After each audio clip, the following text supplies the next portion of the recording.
Hello everyone, welcome to Rome Tech. Today we will be discussing how to turn off caller ID on your iPhone.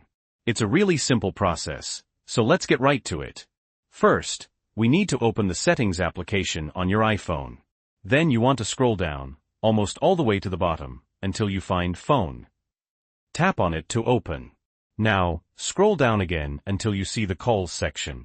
In this section, you should find Show My Caller ID. Tap on that. Finally, to turn off your caller ID, simply toggle the Show My Caller ID option to the off position. And that's it. You've successfully turned off caller ID. The next time you call someone, your number will be hidden. We can exit out of the Settings application and continue using our iPhone as normal. So that's how you do it. I hope this guide was helpful. If it was, please leave a like below. And if you have any questions or comments, feel free to leave them in the comment section. Don't forget to subscribe for more helpful tech tips and tricks from Rome Tech. Thanks for watching.